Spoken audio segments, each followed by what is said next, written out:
Hola, namaste a todos y a todas. Llegamos a la primera parada del Alien Swanland Yoga Tour, donde la luz nos guiará con mucha armonía, paz y tranquilidad. Hoy tengo un invitado muy especial para Madrid. Es David del Rosario. Es investigador en neurociencias, es divulgador, es autor. Seguramente lo habréis escuchado en muchas entrevistas, podcasts, y también sus libros nos explican cómo la neurociencia se puede aplicar al día a día. Entonces, hoy me gustaría hablar un poquito de teoría, de ciencia y mucha de práctica con él. Hola David, ¿qué tal? Hola Joan, encantado de estar aquí. Bienvenido aquí en esta primera parada de Madrid para hablar de neurociencias, de cerebro. Hablaremos del sistema inmune, de estrés y sobre todo de cómo practicarlo en el día a día. Me gustaría saber cómo has entrado en el mundo de la neurociencia, porque tú venías de otro ámbito. Por necesidad. Me encontraba en un momento de mi vida en el que aparentemente lo tenía todo.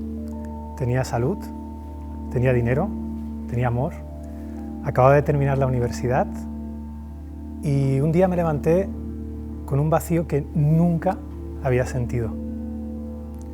Yo miraba a mi alrededor y en plena crisis del ladrillo, había terminado la carrera, me habían concedido un premio nacional y me habían ofrecido una beca en la universidad. Por otro lado tenía salud, por otro lado me iba a vivir con la persona que me apetecía, con mi pareja de aquel entonces, y ese vacío estaba ahí. Entonces lo que empecé a hacer, creo que es lo que haríamos todo el mundo, que es tratar de buscar el origen de aquello que sentía. Y lo primero que hice fue dejar el trabajo. ¿Sabes cómo me sentía? Bueno, yo lo he vivido un poquito, entonces puedo imaginar. Me sentía igual. Y si cabe, peor por haber desaprovechado esa oportunidad. Dejé a mi pareja, me fui a hacer el Camino de Santiago y a 700 kilómetros de mi casa, en medio de la montaña, me di cuenta de que aquella sensación de vacío seguía ahí. Ahí fue la primera vez que descubrí de que aquello que sentía procedía de mí. Y me puse a investigar. Con las herramientas que tenía era el método científico, ¿no? Y ese fue el camino que me llevó hasta aquí, que me llevó a la biomedicina y a estudiar el cerebro, que es lo que hago hoy en día, y sobre todo en cómo puedo acercar estas investigaciones al día a día de las personas, que no se quede llenándose de polvo en la estantería de un laboratorio. ¿Y has rellenado este vacío? Estoy conociéndome, me he dado cuenta de que realmente el vacío era solo una interpretación mía de cómo me sentía, y lo que descubrí fueron dos cosas. Una de ellas, que no sabía sentirme, y otra de ellas, que no sabía vivir. Descubrí que pensaba la vida todo el tiempo en lugar de vivirla. Y gracias a la neurociencia, que la neurociencia, al contrario de lo que muchas personas creen, no sirve para tener razón, sirve para ver una situación de vida desde una perspectiva diferente. Gracias a la neurociencia pude ver un David que nunca había visto y pude abrirme a investigar, a experimentarme de una manera completamente distinta. Y en ello estoy. Ya no estoy tanto llenando ese vacío, sino descubriendo que no existía realmente vacío, que era solo una interpretación, una posibilidad. Bueno, esto requiere bastante tiempo.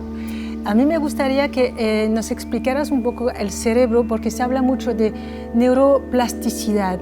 El neuroplasticidad, que la estructura del cerebro puede cambiar, que la gente se piensa que no, pero es un músculo que se puede entrenar, y desde el punto de vista del yoga, de la meditación, ha habido muchísimas investigaciones y estudios que demuestran que la estructura realmente del cerebro cambia. Entonces, no entraremos en nombres complicados de corteza prefrontal, amígdala o hipocampo, que no son nombres ni de animales ni de dibujos animados, pero que tienen un impacto importante en nuestra salud, y entender que podemos entrenar, que podemos en nuestro día a día hacer algunos cambios para que el cerebro nos ayude a vivir mejor, estar y sentirse mejor. Para las personas que nos estén viendo y sea la primera vez que escuchan esta idea de plasticidad, plasticidad en realidad hay de dos tipos, que esto poquita gente lo sabe. Está la plasticidad cerebral, es decir, si nosotros en el cerebro tenemos una conexión brutal de neuronas, que no son más que células que se conectan unas con otras, y hacemos un símil, por ejemplo, con las carreteras, la plasticidad neuronal se refiere a la estructura, es decir, un cambio físico. Por ejemplo, sería hacer una nueva vía aquí en Madrid, o por ejemplo coger la Gran Vía y quitarla. Hemos quitado una estructura de ese mapa de carreteras, hemos quitado una estructura de esa red neuronal. Eso sería lo que puede hacer la plasticidad cerebral. Pero luego hay otra idea, que es la plasticidad sináptica. No hace falta que quitemos nada del callejero de Madrid. Lo que podemos hacer, por ejemplo, en Gran Vía es convertir un carril en un carril que solo puedan ir los autobuses. Es decir, hemos creado una preferencia neuronal. Eso se llama la plasticidad sináptica. Estas dos cosas nos permiten cambiar. El cerebro tiene la plasticidad de cambiar, pero no solo cuando somos niños, que es evidente, sino toda la vida. Pero ¿qué es lo que ocurre? Que normalmente las personas nos quedamos a un pensamiento de distancia de cambiar. La plasticidad nos está esperando a la vuelta de la esquina, pero nosotros nos quedamos en el «ostras, pero es que llevo 10 años haciendo esto, cambiarlo es muy difícil», y no lo hacemos. El cerebro necesita para cambiar que vivamos, que hagamos. Siempre que no hagamos, no se abre la posibilidad de cambiar, no se abre la posibilidad de usar esta propiedad tan suya del cerebro y que todos tenemos a nuestra disposición. Pues podemos crear rutas neuronales hacia emociones positivas, más fluidas, más fáciles, en lugar de ir al automatismo hacia no puedo cambiar, siempre pienso lo mismo, puedo hacer que cambie mi manera de pensar y justamente ir hacia, todos lo queremos, emociones más positivas. Esto es posible. No solo es posible, sino que además la neurociencia nos dice que es el camino, es un camino que vamos a seguir sí o sí. Resulta que desde este ángulo distinto que nos ofrece la neurociencia, parece que el cerebro no es tan reactivo como nosotros pensamos. Es decir, por ejemplo, entra un color, ya que estamos hablando de color, en mi retina, mi ojo lo que hace es traducir esa señal electromagnética en una señal que mi cerebro es capaz de comprender, y eso no llega directamente a mi corteza visual y en mi cuerpo ocurre algo, no. Eso llega a un sitio que se llama el tálamo. Un 10% de la información de ese color que entra por mi retina llega a mi corteza y el otro 90% viene de mi pasado, de mi experiencia anterior con ese color, mi aprendizaje. Por lo tanto, en un 90% aquello que percibes y vives está relacionado con tu interpretación, con tu pasado. En neurociencia hablamos de cerebro predictivo, y el otro 10% está relacionado con lo que ves. Por lo tanto, mi cerebro no es tanto un elemento reactivo, como si fuera una tecla de un piano que yo toco, sino es más un instrumento imaginativo, donde yo imagino en base a mi experiencia. Y esto lo pasamos constantemente, Joan, de lado, porque pensamos que la vida es como la pensamos. Queremos saber cómo es la vida. Yo creo saber después de esta entrevista cómo va a ser nuestra relación. Pues Joan me cae bien. Y entonces ese aprendizaje me va a condicionar la siguiente vez que yo me encuentre contigo. Sin embargo, yo me quedo resumiendo esta experiencia del pensamiento, Joan no me cae bien, va a condicionar también de otra manera diferente nuestro próximo encuentro. No tendrá nada que ver realmente, tendrá que ver un 10% con lo que ahí esté ocurriendo y un 90% con lo que yo arrastre, con lo que yo me lleve a la siguiente experiencia. Esto, que parece tan obvio y tan simple, no lo ponemos en práctica en nuestro día a día.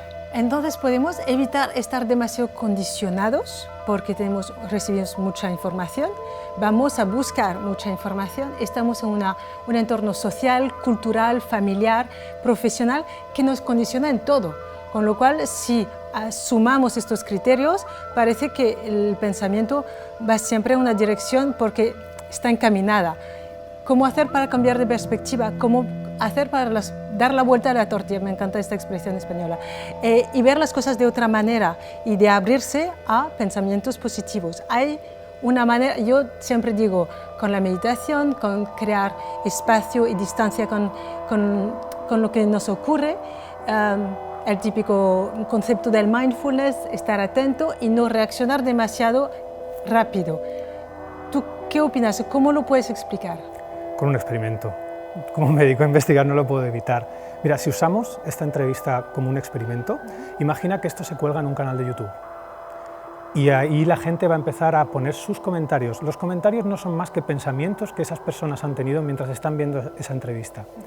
Si ese pensamiento que esa persona tiene viene realmente generado por esta entrevista, todos los comentarios de YouTube deberían ser idénticos, porque todos están recibiendo la misma información visual. Sin embargo, no ocurre así. ¿Y por qué? Porque eso que pensamos se gesta en nuestro propio cerebro.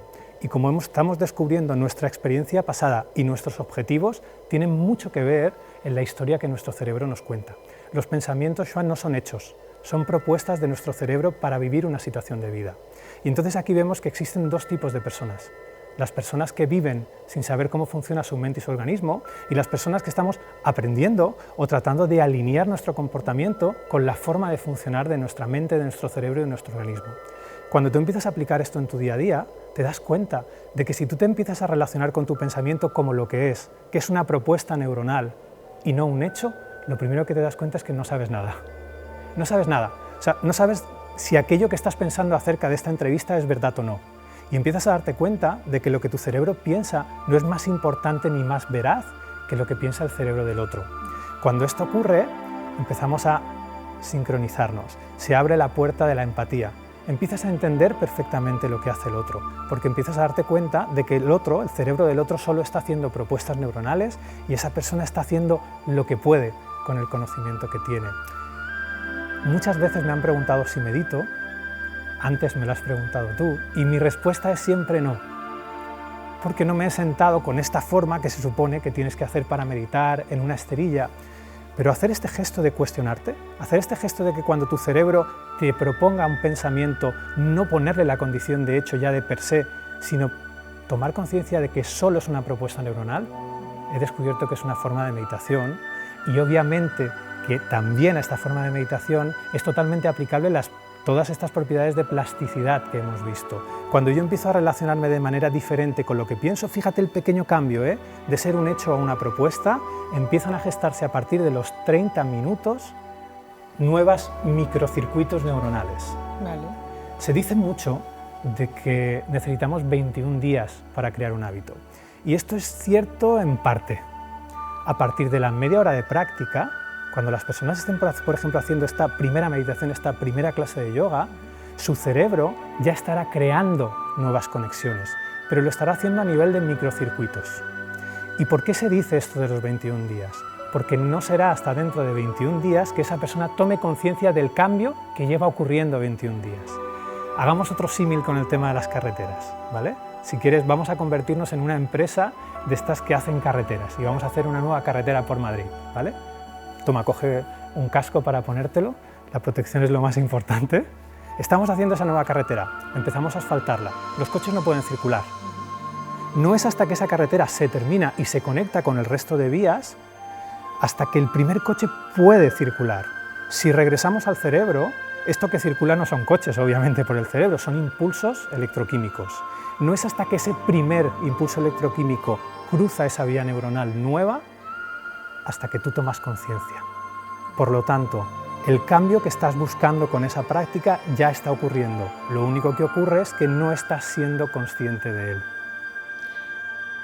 Y, a ver, si pasando estos 21 días estamos conscientes de este cambio, hay gente consciente pero no consigue o dicen que no consiguen, piensan que no consiguen mantener este hábito. Y saben que les va bien tomar estos 5, 10 o 20 minutos por la mañana para calmarse antes de empezar su jornada o alimentarse bien. Y entonces van por los antojos más fácilmente. ¿Cómo podemos hacer desde tomar conciencia de que algo nos sienta bien y es bueno para nuestra salud mental o física, a mantenerlo como cada mañana me levanto y me lavo los dientes porque sé que así no voy al dentista? Sí. Ahí se dicen muchas cosas, ¿no? Los dos elementos que yo he encontrado que son primordiales para poder realmente hacer un cambio, usar esta propiedad de plasticidad, es la confianza y la honestidad. Normalmente nosotros iniciamos un hábito y no nos damos cuenta de que lo hacemos desde el miedo. Es decir, dejo de comer chocolate porque me está subiendo este parámetro en la analítica, o empiezo a practicar deporte porque esto no puede ser, o para que me estar más guapo, o siempre hay detrás un objetivo que, aunque no nos demos cuenta, contiene miedo. Vale, no quiero ir al dentista, me lavo los dientes. Esta es la reacción natural. Vale. Entonces, siempre que tú inicias una acción desde el miedo, el cerebro es muy claro en esto. Tú no puedes sentir miedo y confianza al mismo tiempo, porque el miedo para el cerebro y la confianza son las dos caras de la misma moneda. Utilizan las mismas redes funcionales, las mismas redes neuronales para funcionar. En cada situación de vida, Joan, es como si estuviésemos decidiendo temer o confiar. Cuando yo inicio un hábito desde el miedo, es muy difícil que yo consiga caminar muchos pasitos con algo tan pesado como el miedo. Va a llegar un punto en el que no voy a poder seguir. Por eso ahí la herramienta de cambio es la honestidad. Cuando yo me reviso, y esto pasa por una mirada hacia mí mismo, y me doy cuenta por qué estoy haciendo lo que estoy haciendo, lo primero que descubro es que lo estoy haciendo desde el miedo y no lo estoy haciendo desde el corazón. Y el segundo paso es darme cuenta de que en cada situación de vida estoy decidiendo, consciente o inconscientemente, sepa cómo funciona mi cerebro o no, o confiar o temer. Y ahí es realmente el punto práctico donde puedo darle ese cambio a mi vida, donde puedo realmente empezar a vivir con honestidad y donde puedo realmente cambiar, darle la vuelta, permíteme robarte la expresión, a la tortilla, y realmente vivir esta situación, esta práctica, desde un espacio de confianza y no desde un espacio de miedo que propone enseguida a mi cerebro cosas como no lo estoy haciendo bien, cosas de no soy constante. Está solo un pensamiento de distancia. ¿Te imaginas realmente que eso que piensas de no lo estoy haciendo bien, de no lo voy a conseguir, sea solo una propuesta de tu cerebro y no un hecho? La respuesta a esto no es un argumento racional, es una experiencia. Hay que vivirlo. Veo que desde que muchas personas han descubierto el yoga, la meditación o cuidarse durante el confinamiento porque tenían más tiempo, también lo de la excusa de no tengo tiempo, han dicho que han descubierto me sienta bien. Hacer yoga cada día o varias veces a la semana me sienta bien, duermo mejor. Entonces, en lugar de tener el miedo, están en una experiencia personal positiva. Y en este sentido, lo que queremos intentar comunicar es tenemos que cada uno encontrar una manera de cuidarse para sentirse bien. Es como un tema de prevención, cara a la salud, cara al bienestar, cara a nuestras emociones positivas y en nuestra relación con los demás. Y dentro de estos hábitos hay una cosa que me gustaría comentar contigo, es pues la salud, el sistema inmune, la relación entre el cerebro, el estrés, que puede afectar nuestro sistema inmune y en estas circunstancias también sanitarias, bueno, es importante que la gente piense, voy a prevenir, voy a cuidarme para evitar enfermarme, COVID, gripe o cualquier cosa. Vamos a intentar resumir 100 años de investigación acerca del estrés en 5 minutos y además hacerlo como si se lo estuviera explicando al hombre que siempre me atiende en la verdulería, ¿ok? En el estrés decimos de que, en el mundo de la neurociencia, de que una situación de estrés es una situación en la que mi cuerpo, mi organismo, activa una biología superviviente y la activa cuando hay un peligro. Normalmente esto se suele explicar de que ahora mismo si apareciese un león en este plató, nuestro cerebro tendría una respuesta de lucha-huida. ¿Eso qué significa? Significa que nuestro cerebro, que es una gran glándula, empieza a emitir, a segregar hormonas por todo el organismo. Y normalmente esto que llamamos de las hormonas del estrés se refiere al archiconocido cortisol y las dos gemelas, ¿no? La adrenalina y la noradrenalina. Cuando vivimos una situación de peligro, mi cerebro empieza a segregar ese tipo de hormonas y que las hormonas son palomas mensajeras que llevan a cabo una serie de cambios fisiológicos en el cuerpo. ¿Y cómo podemos resumir esos cambios fisiológicos generados por el estrés? El primero de ellos es que hace una distribución de la energía. Es como si mi cerebro pensase, ¿para qué quiero estar, por ejemplo, haciendo la digestión o creando espermatozoides si hay un león enfrente mía que me quiere comer? Necesito correr y entonces hay más fuerza muscular, Exacto. Más sangre en los músculos. Todos los músculos. Es decir, vamos a optimizar porque estamos realmente en una situación de peligro.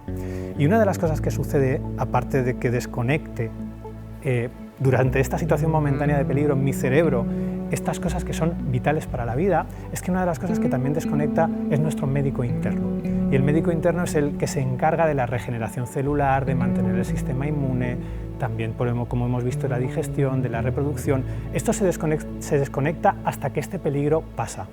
Estamos completamente preparados para el estrés. Lo que nuestro cuerpo no está tan preparado es para constantemente que esta biología de la supervivencia capitaneada por el estrés esté en niveles muy altos en sangre. De manera práctica, si tú activas entre 8 y 12 respuestas de lucha o huida al día, se considera de que tú estás en un estado de estrés crónico. Es decir, tu médico interno no trabaja, puedes tener problemas con la digestión y puedes tener problemas a nivel del sistema inmune. Por ponerle zapatillas de estar por casa a la idea. Si yo, por ejemplo, he tenido una discusión de pareja y esto se alarga en el tiempo y me hago una herida, esa herida puede tardar un 40% de tiempo más en cicatrizar. O sea, fíjate el impacto que realmente tiene el estrés prolongado en el tiempo. Esto es importante, el estrés, estamos completamente preparados para el estrés, no estamos preparados para el estrés prolongado en el tiempo. Y la pregunta el estrés del siglo XXI, porque unas facturas, un jefe, unas notificaciones, una discusión de pareja y un atasco en la carretera que acabamos de construir, pues esto es una acumulación justamente de estímulos de estrés, y si se alarga el atasco quizás no, la discusión sí, las facturas sí, y nuestro cuerpo, que tiene más sangre en los músculos y menos en el cerebro, pues no reaccionamos siempre de la buena manera. No lo hacemos. De hecho, una de las cosas con las que nos encontramos es que nuestro cerebro no distingue entre realidad y ficción. No sé si conoces el cuento del pastorcillo y el lobo. No, cuéntame. Pues bueno, en un pequeño pueblo había un pastorcillo muy joven y se aburría como una ostra cuando llevaba las ovejas a la montaña. Entonces un día, bueno, quiso gastarle una broma a la gente del pueblo y bajó gritando que viene el lobo, que viene el lobo. ¿Qué ocurrió? Todas aquellas personas, pues el panadero, el reverendo, al que el pastorcillo estaba cuidando sus ovejas, experimentaron una respuesta al estrés. Realmente cogieron lo primero que tenían a mano para ir a hacer frente a ese lobo, ¿no? Y cuando llegaron allí no había nadie, estaba el pastorcillo destornillándose de risa. Normalmente la moraleja de esta historia, al final lo que ocurre es que cuando realmente el día que llega el lobo, el pastorcillo baja corriendo al pueblo a decir que viene el lobo, nadie fue a ayudarlo y a defender sus ovejas. Por lo tanto, a todas se las comió el lobo, ¿no? La moraleja de esta historia suele ser que si dices mentiras nadie te va a creer, pero para mí en el fondo pone de manifiesto una de las principales características del cerebro humano, y es que no diferencia entre realidad y ficción. Fíjate cómo cuando ese reverendo y ese panadero creía que sus ovejas estaban en peligro, experimentaba una respuesta al estrés. Es decir, no hace falta que lo que ocurra sea real para que tú experimentes una respuesta al estrés. Por lo tanto, lo que tú dices, ¿no? En los peligros del siglo XXI, una hipoteca, una factura, un jefe, eso se está convirtiendo en nuestro león que vive dentro de nuestra mente. Y fíjate el potencial del miedo. No hace falta que sea verdad. De hecho, si tú calculas matemáticamente la probabilidad de que aquello que tememos sea real, es ilusorio. O sea, es más fácil que te toque la lotería sin jugar. Por lo tanto, la mayoría de nuestros miedos siempre están equivocados. Sin embargo, vivimos todo el tiempo protegiéndonos y usando el miedo como estandarte, en lugar de usar el otro lado que hemos visto, que es la confianza. Claro. He visto que el tema del WhatsApp, por ejemplo, como si no ponemos emojis, no sabemos cómo interpretarlo. Una frase con estructura de frase, verbo, complemento, y la gente no sabe cómo interpretarlo porque no hay el tono y no hay emojis. Entonces, estamos siempre pues, adictos, casi todos y todas, a nuestros móviles por la información, por la conexión, por el entretenimiento que nos ofrece también. Entonces, estamos con un tema de adicción a un dispositivo que también emite un tipo de luz. Entonces, como estamos hablando en Madrid de la armonía de la luz, que sería más una armonía de luz solar, vamos a decir, y de los colores que nos provocan, nos generan ciertas emociones, me gustaría empezar primero desde los hábitos, qué podemos hacer para evitar que este dispositivo pues nos afecte nuestra salud y que se entren los hábitos negativos de nuestra vida. En principio puede parecer muy exagerada, ¿no? La idea de que algo tan inofensivo como la pantallita de un móvil o una pantalla pueda realmente tener un impacto a nivel de nuestro cerebro, a nivel del organismo, ¿no? Aquí viene un poco, primero me viene la idea de hablar de si realmente la luz tiene la capacidad, al menos lo poco que sabemos desde la ciencia, de generar ese cambio, ¿no? Es decir, la idea de que la luz, que no es más que una onda electromagnética de una longitud determinada, entre 400 y 800 nanómetros, es decir, ondas electromagnéticas que podemos ver, sería el tweet, si realmente eso tiene la capacidad de influir en mi organismo. Hay una vía, que es los ojos, ¿no? Es decir, esto entra por los ojos, el ojo traduce esta señal, esta fuente de luz, en una señal que mi cerebro pueda entender, una señal electroquímica, y entonces esto llega a unas estructuras cerebrales y genera una respuesta. Esta es una vía, pero hay otra vía que casi no tenemos en cuenta, y es la posibilidad de que la luz pueda incidir directamente sobre mi cuerpo. Esto, que parece tan extraño, los científicos, que a veces somos muy frikis, lo hemos estudiado y nos hemos sorprendido al descubrir que, por ejemplo, la luz azul funciona en tratamientos de ansiedad, de adicción, en este tipo de aspectos. Y, por ejemplo, la luz roja puede funcionar en un contexto de estreñimiento o en un contexto de una lesión deportiva. Por lo tanto, desde este punto de vista científico, sí que parece que la luz tiene la capacidad de dialogar, interactuar directamente con las células. Tampoco nos sorprende, ¿no? Ya lo dijo Einstein. Einstein dijo que es igual a mc al cuadrado. Esto quiere decir que la energía y la materia están relacionadas. Y claro, nuestras células están hechas de partículas, cargas eléctricas. Una carga eléctrica, por el hecho de existir, emite un campo eléctrico. Cuando se mueve, emite un campo electromagnético. Por lo tanto, es de lógica, tiene sentido de que si una onda electromagnética viene y mi célula emite otra onda electromagnética, ahí pueda ocurrir algo. ¿Cómo ocurre? Todavía no lo sabemos, pero que es muy probable que ocurra, podemos decir que sí. Entonces, dentro de este contexto, nuestro cuerpo no está preparado para pasar las horas que pasamos delante del ordenador y las horas que pasamos, las 4 o 5 horas de media que pasamos delante del teléfono. No está preparado para eso. Entonces, es cierto que sí que puede influir a nivel cerebral en muchas de las hormonas que nuestro cerebro segrega, pero el gran desconocido es que nuestro móvil está secuestrando nuestra atención. Lo que yo necesito realmente para dar este cambio que veías hacia un nuevo hábito, hacia un pensamiento quizá más positivo, una emoción más positiva, como lo planteabas al principio, la herramienta, mi tesoro, como decía Gollum en El Señor de los Anillos, es nuestra atención. ¿Qué está haciendo la tecnología? Secuestrar nuestra atención. Por lo tanto, cuando mi cerebro me propone un pensamiento y yo me voy a relacionar con él de otra manera, necesito mi atención, porque si un pensamiento, Joan, es una propuesta neuronal y yo quiero dejar de usarla porque es una propuesta que descubro que no es útil, ¿cómo lo hago? Con la atención. Cada vez que yo presto atención sostenida a un pensamiento, mi cerebro interpreta que ese pensamiento es útil y, por lo tanto, en una situación de vida futura similar, me lo volverá a proponer con más probabilidad. Y este es el juego. Mi atención funciona, y esto ya son tips que la gente puede apuntar, en ciclos de 50, 70, 80 minutos. Cada vez que yo genero un ciclo... Me parece largo. Esto, para una persona que está, por ejemplo, acostumbrada a trabajar, a un entrenamiento, puede aguantar hasta ese ciclo. El problema es que ese ciclo, una vez que lo pasas, tu siguiente ciclo, si no descansas y haces el bruto, que es lo que hacemos normalmente en los trabajos y este tipo de cosas, el siguiente ciclo es más corto, el siguiente ciclo es más corto. Y a las 4 de la tarde estás como si te hubiera pasado un camión por encima. Eres un vegetal cognitivo, ya no tienes a tu atención y por lo tanto necesitas descansar, pasear por la naturaleza, relacionarte, aprender algo nuevo para regenerarla. Estos elementos que estamos viendo son regeneradores de la atención y el más importante, pasar tiempo con nosotros mismos. Eso puede ser meditar, puede ser simplemente empezar a darme cuenta de que qué ocurriría en mi vida si aquello que estoy pensando no es un hecho, la experiencia que surge de eso. Da igual la forma que tome, pero no pasamos tiempo con nosotros mismos. Un paseo por el bosque es ideal, ¿no? En la playa, claramente. La naturaleza no sabemos por qué, pero toda la luz que emite y todo lo que hay en la naturaleza tiene la capacidad de regenerarnos. De hecho, hay unos experimentos bastante significativos, son clínicos, de personas que se operaban de vesícula biliar y aquellos que tenían ventanas hacia un paraje natural se recuperaban antes que aquellos que tenían delante un muro de hormigón. No sabemos qué tiene, pero algo pasa. Y claro, esto te hace mucho reflexionar cuando lo llevas a tu día a día, porque mira dónde vivimos, ¿no? Vivimos en ciudades grises donde, no sé, un árbol o un animal del zoo es lo más parecido a la naturaleza, ¿no? Sin embargo, todo nos está diciendo, hay algo más, y no solo hay algo más, sino que puedes usarlo.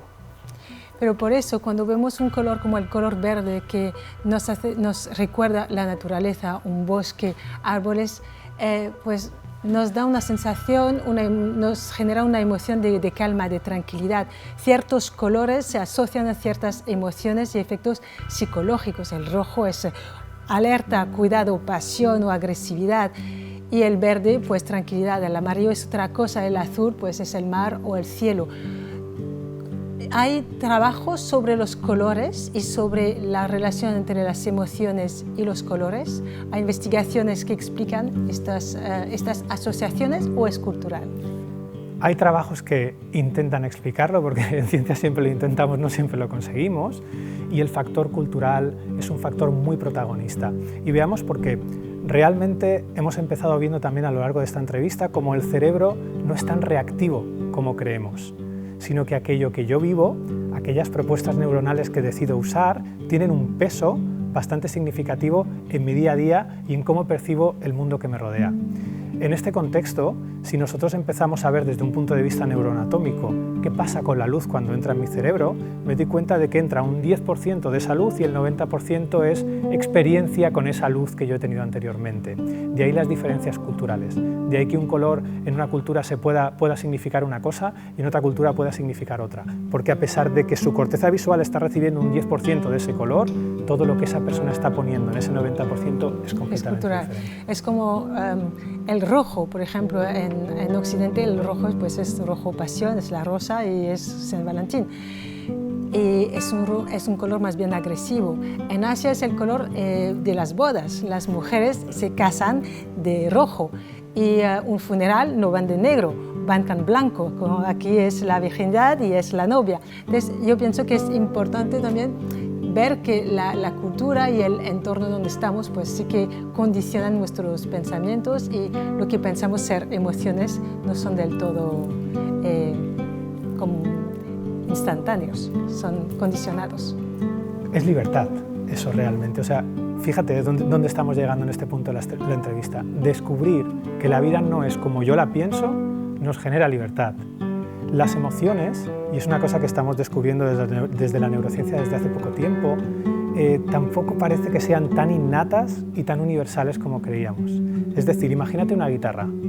Una guitarra, yo puedo poner, por ejemplo, el acorde de do en el primer traste, en el tercero o en el octavo.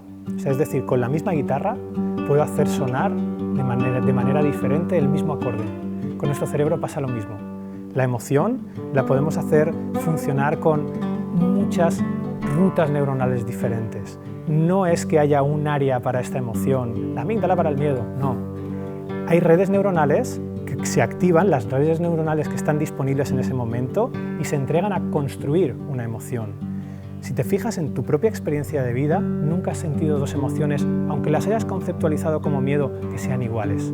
Tienen matices diferentes, tonos diferentes, colores diferentes. Y eso es porque tu cerebro genera la emoción en el mismo momento. No es una reacción, la construye.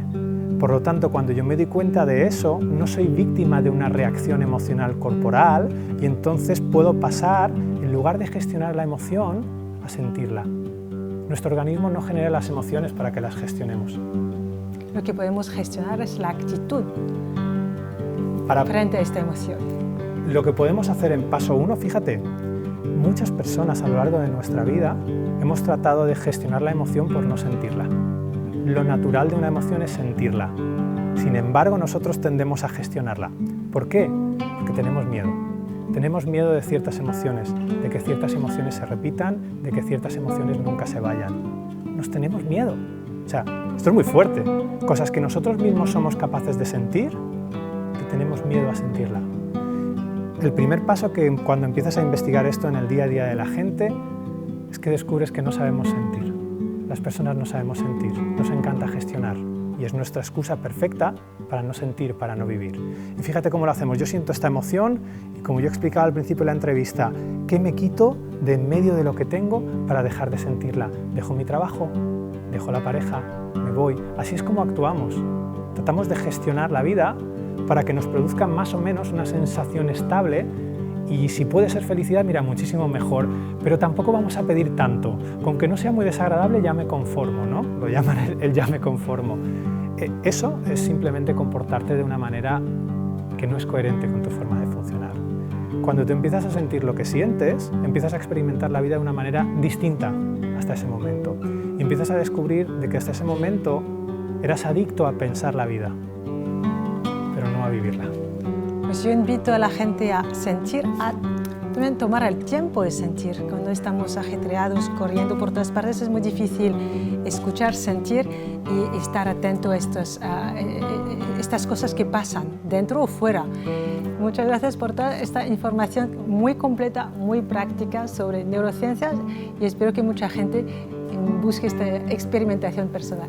Muchísimas gracias y muchísimas gracias también por abrir este espacio al cerebro de tantas personas que puedan realmente acercarlo a su día a día. Muchas gracias. A ti, gracias David. Por eso os invitamos a todos y a todas a probar esta experiencia del sentir, del poder de la luz y de los colores en esta primera parada del Alliance Swanland Yoga Tour aquí en Madrid. Namaste.